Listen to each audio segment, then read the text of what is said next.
Welcome to the Preserving Family Podcast. The purpose of this podcast is to equip you to gain insight, information, and inspiration to help you protect, teach, and guide your family during these turbulent times. Our goal is to provide tools and resources to help you strengthen and preserve your own marriages and families. Now here are your hosts, Dr. Mark and Janie Ogletree.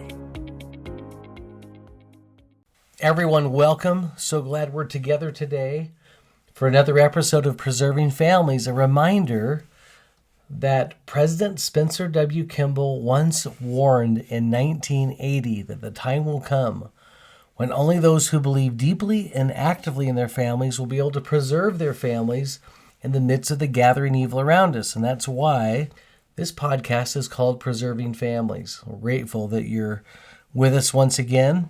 And today we're going to do something a little bit different.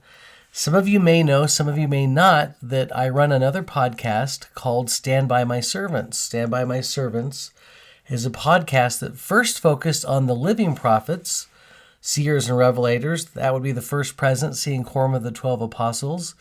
We went through their lives and their teachings, and after we did that, we thought, well, what's next? And so then we tackled all the presidents of the church. And so we've been talking about the presidents of the church for the last year. We take our time as we do that. Sometimes we'll have a guest on with us. And then other times we'll just hit what I call just kind of random topics about the first presidency and quorum of the 12 apostles.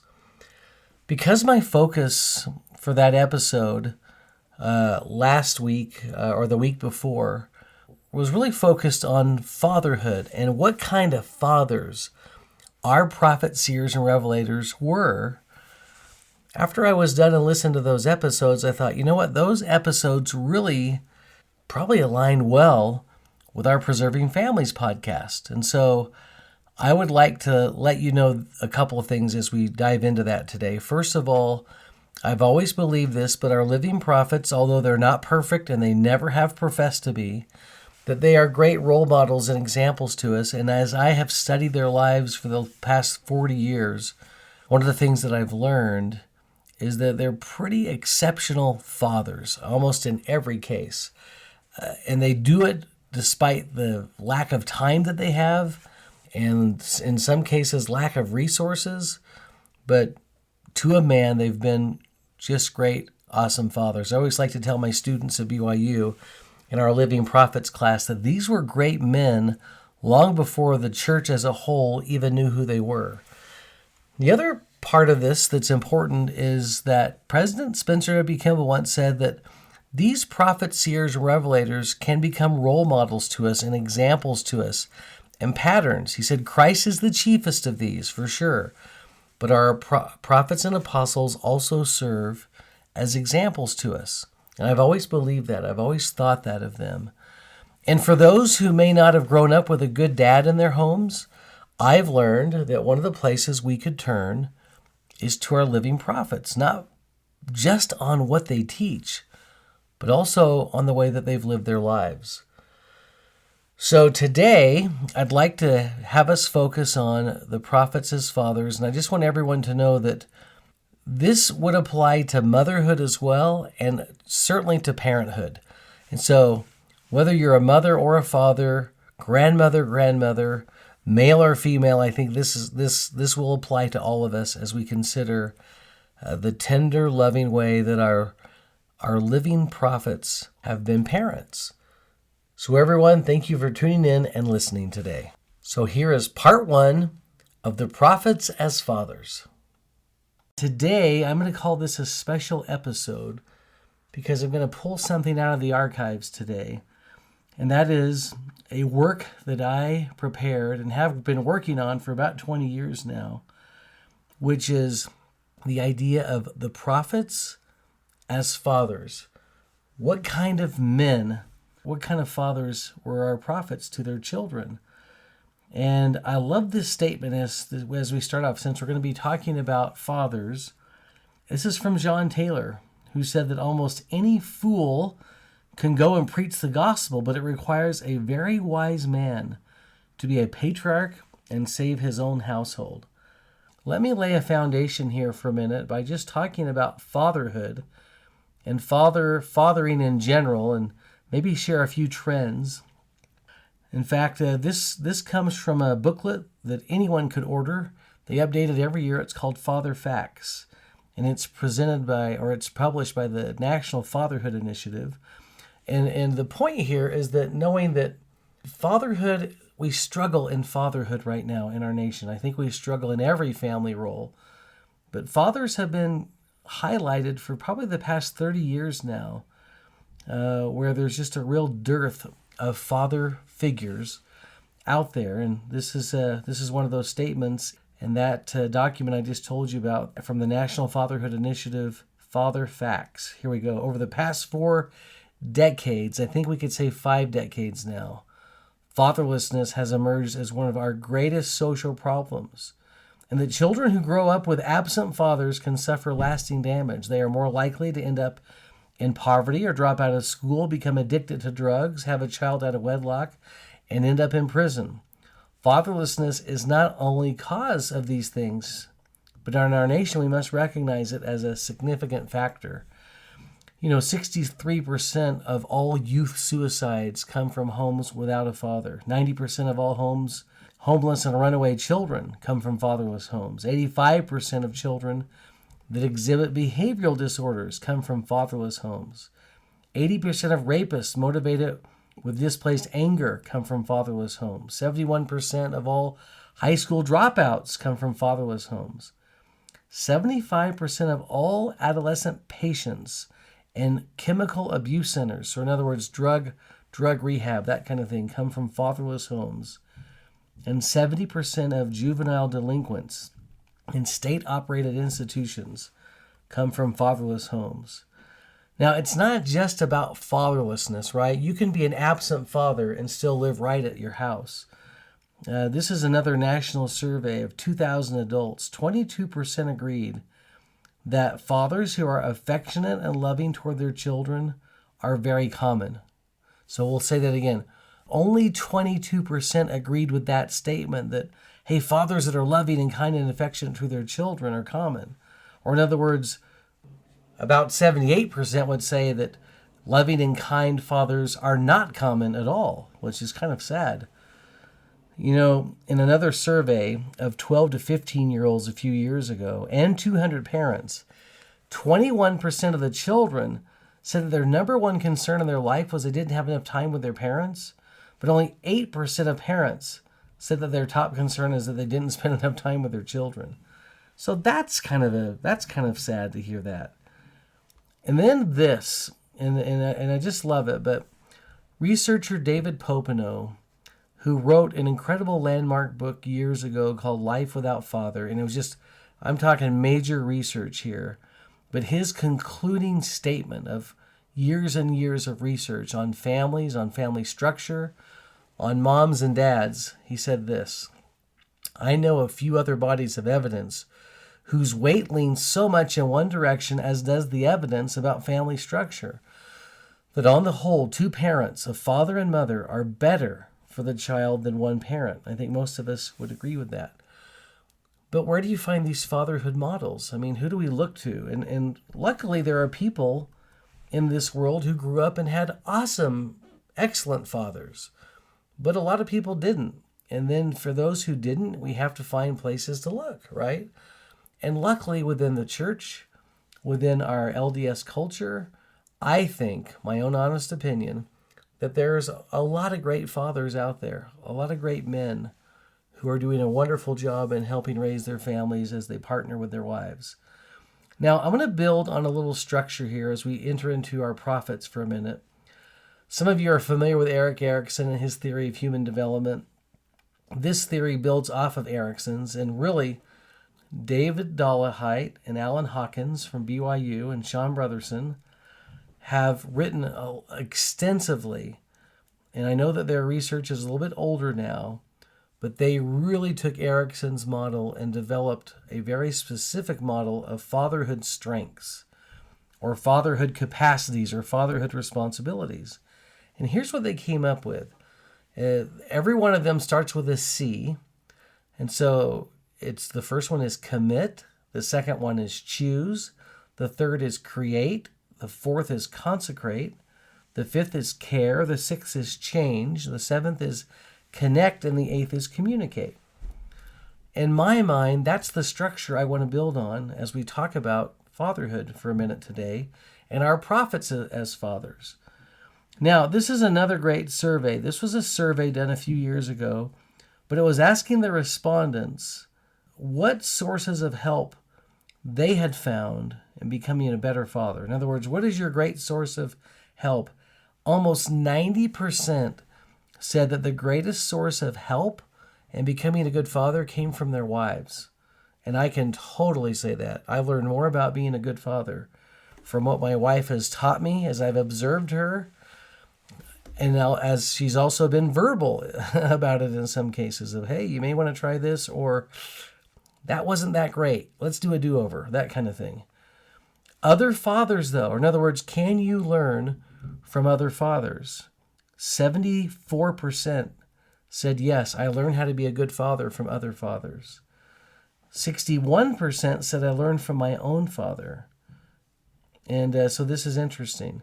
Now, here's the statement from President Spencer W. Kimball that we all need heroes to honor and admire. We need people for whom after we can pattern our lives. And for us, Christ is the chiefest of these. Christ is our pattern, our guide, our prototype, and our friend. We seek to be like him so that we can always be with him.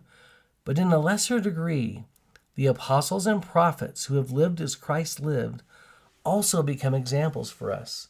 And there's our thesis statement right there, that we're going to use that statement to develop the idea that these men, these prophets, seers, and revelators throughout their lives, not that they were trying to on purpose, but they have just been wonderful, powerful role models and examples of what fathers are supposed to do. Now, I'm going to tell you that in my 15-year career at BYU in the Church History and Doctrine Department, one of the things that I've done extensively is study the lives of our prophets as family men. That means I've read their journals, I've read their diaries, I've read letters that they've written to their children and to their spouses. I should just say this, never once have I ever read or came across anything that would make me think that that person was not a prophet, seer, or a revelator. In fact, I found just the opposite. I found that they are warm and kind and loving and wonderful people, the kind of people that you would like to pattern your life after. And in my research on those leaders, on those prophets, I think we can turn to them for their leadership, for their example, their teachings on fatherhood, and their demonstrations on how to be good fathers, in my mind, has been stellar.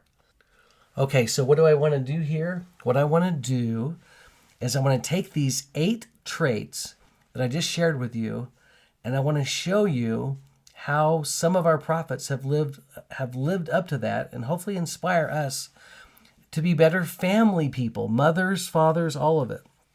And so number 1 is commitment. I'll quote from Dolehite, Hawkins, and Brotherson in their work. To be a committed father is to bind oneself in a relationship of obligation to a child. And of the 8 strengths that we're going to talk about, commitment is the foundation stone on which all the other traits rest. If there was no commitment, then none of the other traits would really matter that much. So being a committed father is foundational. Now, how do fathers demonstrate that commitment? They invest time and energy into their family. Being committed implies staying power, enduring trials, sexual fidelity in the marital union, sacrifice, giving the most of those to those who matter the most, having common goals. By the way, as I'm sharing this, one of the stories I remember reading wasn't from one of our prophets, but it was from Dr. James Dobson. Dr. James Dobson, the founding father of Focus on the Family out of Colorado Springs. But he just told the story of growing up. And his father was in the business world and had a successful career. But his father recognized that he wasn't home enough, and that if he was going to really have an influence on his children, he would have to change careers. And so his father actually became a minister or a pastor in some way. And the whole drive and the whole force behind that was so that he could spend more time at home with his children. So fathers make sacrifices like that to show their commitment.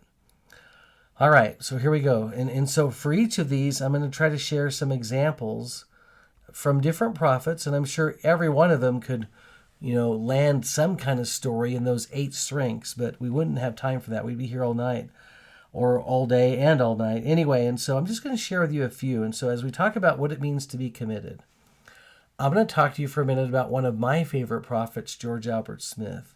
He had 3 children, 2 daughters and a son. He taught them, he spent time with them, he laughed with them, he had a great time with them.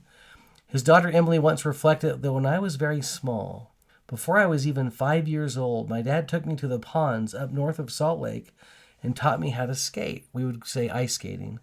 He taught me to ride horseback, how to row a boat, how to swim. So here was a father spending time with his children.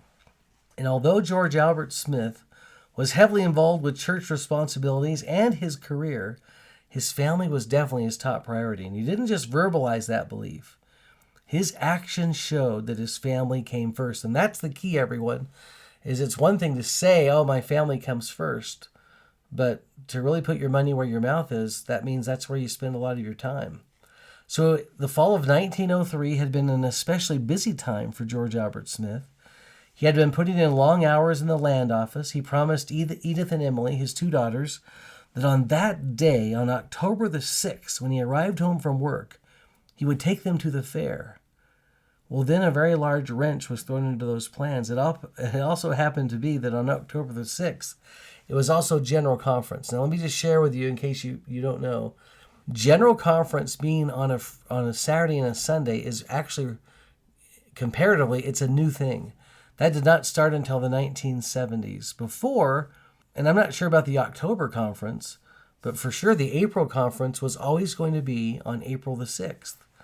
And so that means the General Conference could be on a Thursday or a Monday or a Friday or whatever. So, there we go. And so it was a work day for George Albert Smith, but the idea is that when he came home from work, he was going to take his daughters to the fair. He promised them he would. But when George Albert comes home from work, there was a large gathering at his home. He lived across the street from the Salt Lake Temple, and now everyone's informing him that he's been called to be a member of the Quorum of the 12 Apostles. Well, that was the greatest shock ever. He couldn't believe it. And you would think that most of us would say, oh my gosh, that's a big deal. I probably ought to run over across the street to the tabernacle to see what's going on. But once again, George Albert Smith committed that he was taking his daughters to the fair that day, and he wasn't going to break his promise to them. So off they go to the fair, and then he deals with his new calling after that. So point number 1, to be an awesome, wonderful father is to be a committed father. The second C for strong and faithful fathers is the word choose. Let me tell you what that means. The responsibility to choose involves the call and capacity to make decisions in everyday life that will be in the best interests of the family. So we're making choices. We're making choices that are going to promote the family. We're choosing to be with our wives, to be with our children, over other opportunities that we may have. And we know those stories, right? That there's a lot of stories in our own personal lives where we've had to make hard choices, but hopefully we've chosen our family first. A strong and a healthy father is one who will make choices that will benefit the family as well as himself. That means the father must elect to forego many selfish opportunities to do that which is best for his children and refuse to let other things distract them from choosing what leads to the long-term happiness of the next generation. So becoming a father means new priorities, less freedoms and leisure time, limited relationships with peers, and certainly a changed relationship with a spouse. But the point is we're making these choices. Let me give you an example that's very impressive to me, because in my own life, I have had occasions when our children were in our home when they were teenagers, and I had a busy church schedule the next morning if I was the bishop or whatever my calling was, where I knew that on Saturday nights I had to get some rest, right? I had to get to sleep, in which I never really ever did before midnight and had to be at church at 6 o'clock in the morning. But sometimes our kids would have needs and they would call, and let's just say that I probably wasn't the most pleasant person as my children are calling me at midnight saying, hey, we need a ride, or hey, the car broke down, can you come help us? I just didn't have that in me all the time. And so I love this. I'm going to read it to you from the life of President Harold B. Lee. And it's told by his daughters. He had 2 daughters. And the one telling the story just said, because we didn't have escorts to take the girls home late at night after the parties, it was my father who often got that detail. Many of the other girls were reluctant to call their dads that late at night. But Maureen and I knew that we would never be scolded if we asked our father to help us. He would never say, I'm sorry, I'm too tired, or I'm ready for bed, so you'll have to find another way home. Nor did he ever become begrudgingly to pick us up and sometimes deliver our friends to their homes too. Time out, that's because their friends' parents weren't going to come pick them up because of the late hour. And yes, I am feeling guilty as I read this. Okay. Many is the time he would get out of his bed during a snowstorm, get dressed, get out the car, and come for us. Not only would he bring us home, but he would deliver 4 or 5 others to their homes as well. We understood this willingness on his part and never questioned it, for it was never so from the first days that we began to leave our home together for social purposes. He had always said this, girls, never hesitate to phone me when you need me, no matter what time of day or night. I will come whenever you need me, wherever you are. And we knew that he meant that. And I'm afraid that there were times when we probably took advantage of his offer. But what he really taught us, though, was that he loved us enough to serve our needs even when it wasn't convenient for him. And this gave us a wonderful sense of security in all of our teenage years. And once again, here's a father giving up sleep opportunities, giving up sleep so that he could, be with his kids. And that message of me picking you up at midnight in a snowstorm after I had to crawl out of bed to do it says, I love you, I care about you, you're important to me. And I think President Lee conveyed that message really well. All right, the strength number 3 is to be creative. Think about that idea of being creative, creativity. A father who is creative is able to meet a child's material needs through work that produces and or procures resources that the child needs for healthy development. I mean, creative, everyone, can be as simple as one of my brother-in-laws who has a batting cage inside of his basement so that he and his son can practice hitting baseballs every morning. That's pretty creative, right? Or just the basketball hoop in the driveway, or the trampoline in the backyard, or the trip that we're going to take, or the museum, or the play that we're going to go watch, or the movie.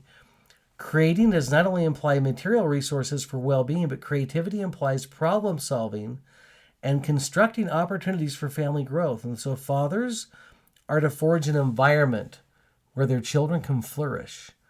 Such a strength might suggest moving to a safe and healthy neighborhood, implementing a new and innovative idea for a family party, providing the material resources for piano lessons and baseball practice, or granting opportunities for our children to succeed in school. All of that falls under the category of creativity.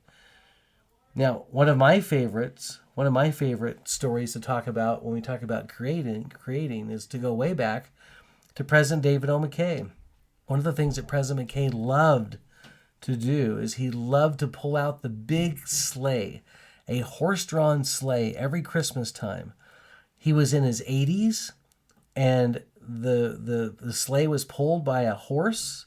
He would put on a big, long, thick raccoon coat and big gloves, and as he pulled his children and grandchildren around on this literally one-horse open sleigh, he was just laughing. He just had a smile from ear to ear because he loved being with his family, and he loved creating. He loved doing things like that would be fun for them. Another example of creativity is just the Lee family. This is back to President Lee again. But they just decided to make their home the gathering place for all the teenagers in the stake, and he was the stake president. And one of the things that he would do, and that he could do, is he played the piano just incredibly. In fact, from the life of President Lee, one of his daughters says that we would dance and prance around the room as Daddy was playing this exciting, loud music. He played with such enthusiasm that as he was pounding on those keys on the piano, the whole house seemed to vibrate, and we loved it. Once he finished a real workout performance with such flourish that he could see that he had thoroughly delighted us, and as well as our friends who was with us, and he was just really pleased by that. He just loved it. He was smiling once again from ear to ear, knowing that he had done something that made his children think, you know what, our dad's pretty cool. We like him. Another form of creativity is sometimes the vacations and the trips that we take and the opportunities that we provide for our children. And during the midst of the Depression in 1932, it was August, President and Sister Kimball had saved enough money to leave their home in eastern Arizona, southeastern Arizona, to drive all the way to Long Beach, California. They rented a furnished apartment. This was before Airbnbs, but they rented a furnished apartment for $10 a week. How do you like that? It was the first time the entire family, mom, dad, and all 4 children, could have a vacation together. And President Kimball just talked about the great times that they had and how much fun it was for Spencer and Camilla to watch their children play on the beach while they read, napped, dipped in the surf, gazed at the sea. Even though there was the Depression going on and bank failures and President Kimball was in that business, I love this line. It says, while the Kimballs knew how to work, they also knew how to play. And it was a tempering quality that enabled them to handle life's pressures with poise. And so think of all the different things we could do under that heading of creativity to provide awesome opportunities for our children.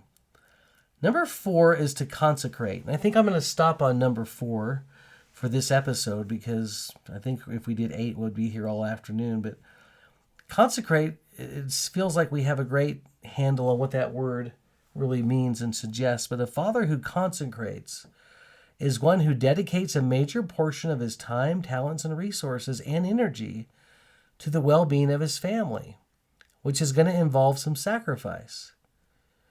And so that father would recognize that, and mother, that the most important work that they'll ever do, to quote President Harold B. Lee one more time, is within the walls of their own home. Now, one of my favorites, when you want to talk about a consecrated father, you talk about Joseph Smith. We go right back to the very beginning of our church history. I have 8 excerpts from his journals that was also recorded in the history of the church that I think you'll find fascinating. Just quoting from Joseph, here we go. Spent the day at home in the enjoyment of the society of my family around the social fireside. That's entry 1. Entry 2, at home all day. Took solid comfort with my family. Number 3, I was engaged in reading and meditation, and mostly with my family. Number 4, I rode out to my farm with my children and did not return until after dark. But don't you love how Joseph's taking his children with him? Number 5, at 4 p.m, I went out with my little Frederick to exercise myself by sliding on the ice. Just think of the recreation that Joseph was creating for his children, even at that time. Number 6, in the morning, I took my children on a pleasure ride in the carriage. Number 7, at 1 p.m., called and gave license for a circus performance, which I attended with my family until 5 p.m. The circus comes to town and Joseph is there. And then the last entry, at home at 9 o'clock, reading the magazine to my children, he said. Now, one of the things I find fascinating about Joseph Smith is just his ability to do all those things, not only while he was running and managing and leading a brand new church, but also while he was being so heavily persecuted. I don't know about you, but if I knew that people were trying to kill me every day, I'd have a really hard time focusing on going to the circus with my family or whatever it was, right? I love this, that when he was home, and when he was away, he wanted to be home. And then I love this. It's like Joseph Smith and Boyd K. Packer are on the same page. After traveling the world and visiting many exotic places, Elder Packer was asked if he could go anywhere in the world, where would he go? Where would he travel to? And he said, I would go home. And I think Joseph Smith would have said the same thing. I'd go home. Now, sometimes we can't always be home, and a lot of our apostles were really busy. In fact, some of our apostles who were called, like right now, Clark Gilbert, who still has young children in the home. David O. McKay was that way. Ezra Taft Benson was that way. And how can you be an apostle and travel the world and have all these assignments, and you're putting in 90 hours a week? How do you be a dad with that? Well, one of the things that David O. McKay learned, and President Benson, I think, learned it from President McKay, from watching, is that you take your children with you. And it was very common for David O. McKay to take one of his children with him as he traveled to state conferences. President Benson did the same thing. In fact, even when he was the Secretary of Agriculture, he brings his young daughter Bonnie with him on a trip to Nebraska, and the press can't believe it. Here's the Secretary of Agriculture with this baby that he's tending to, or this young toddler. But President Benson wanted to be close to his kids, right? President McKay did too. And of course, we have the great example of President Nelson, of President Russell M. Nelson, who also wanted to be close to his children. And so what does he do? He takes his children to not just conferences, medical conferences, but he also, when he's the general Sunday school president of the church, he takes his children with him on those outings when he can. Not all the time, but when he can, because he wanted to be with them and he wanted to connect with them. In fact, President Nelson's experience goes a little bit deeper. He was watching a lot of his doctor colleagues losing their children, losing their families. These families had a lot of wealth and a lot of opportunity, and some of their children were going wayward. And President Nelson just thought, I am not going to let that happen under my watch. If I got to take every kid with me when I travel. And so President Nelson was a great example of doing something like that. This reminds me of a story that one of my colleagues, Randall Wright, shared with me a few years ago as we talk about this need for fathers to be consecrated, to be willing to make sacrifices, and then also to find ways to connect with their children no matter what. We're talking about these apostles who are bringing their children with them on trips and things like that. This story is told by a man named Mike. In the early 1970s, my church education assignment caused me to travel a great deal. And in order to continue building relationships with my children, there it is right there, I would often take one of them with me in my travels. And on one such occasion, my 6-year-old Mike and I traveled from Springfield, Missouri to Fort Smith, Arkansas. We talked about school and related topics as we drove along the interstate. I decided it would be a good time to teach my son about the creation of life. I pondered on the understanding he had about that sacred subject. I decided to test his knowledge and try to teach him some valuable lessons of life. And so I said, Mike, have you noticed there's a difference between girls and boys? He said, yes, Dad, girls are pretty and boys are ugly.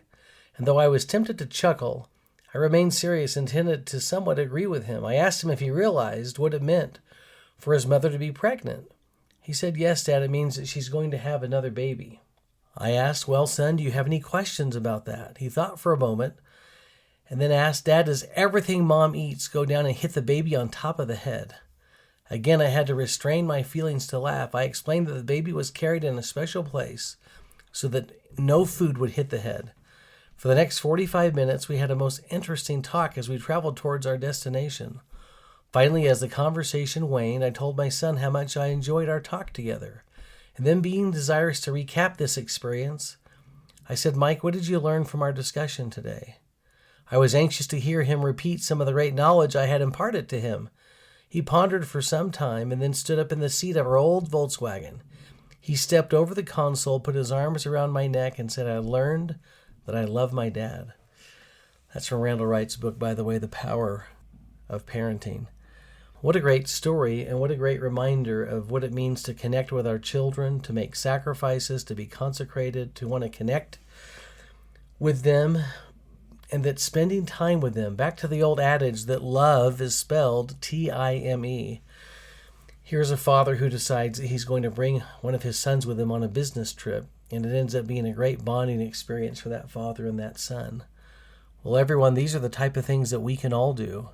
Not just prophets and apostles, but every one of us can find ways. And maybe it's not bringing our child on a 3-hour ride for a business trip, or in President Nelson's case, a long flight across the country. But maybe there are other things that we can do to spend that one-on-one time with our children.